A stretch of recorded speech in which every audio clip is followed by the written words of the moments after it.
Untuk Elsa ini memang kalau misalnya my friends lihat, kita bahas Elsanya udah lama banget sebenarnya. Itu kalau misalnya dari archive-nya, di active watchlist itu dia masuk tercatat dari bulan Agustus tahun lalu nih my friends. Dan kalau my friends perhatikan, Elsa ini tuh sideways cukup lama sampai dengan akhir tahun lah kalau kita boleh bilang.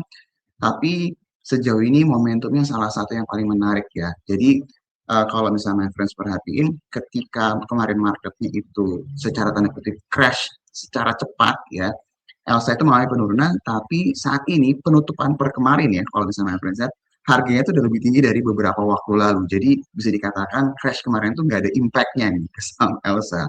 Nah, kalau misalnya my friends coba nonton archive kita di awal-awal kita bahas di bulan Agustus pada saat itu, kita melihat bahwa Elsa ini harusnya menjadi salah satu proksi yang berhubungan dengan swasembada energi di Indonesia.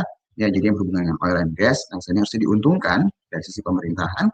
Terus kedua, kita udah bahas juga mengenai kinerja keuangan dia, salah satu emiten yang operating cash flow-nya positif, rajin bagi dividen juga, dan salah satu hal yang kita perhatikan pada saat itu adalah kalau seandainya harga minyak pada saat itu naik turun dan salah satu performer yang jelek banget di tahun 2025, tapi saham Elsa itu kalau my friends perhatiin itu tidak mengalami penurunan secara signifikan, justru malah naik dan bagikan dividen. Jadi kita melihat bahwa kalau sampai terjadi sesuatu yang berhubungan dengan kenaikan dari harga minyak dunia, ini harusnya akan memberikan sentimen yang sangat positif ke si Elsa ini sendiri. Nah, kalau my friends perhatiin, minyak itu salah satu komoditas yang mengalami kenaikan dari awal tahun nih, cukup besar. Tadi saya cek sekitar double digit ya kenaikannya dalam waktu 1 bulanan terakhir ini, my friends, di atas 10%.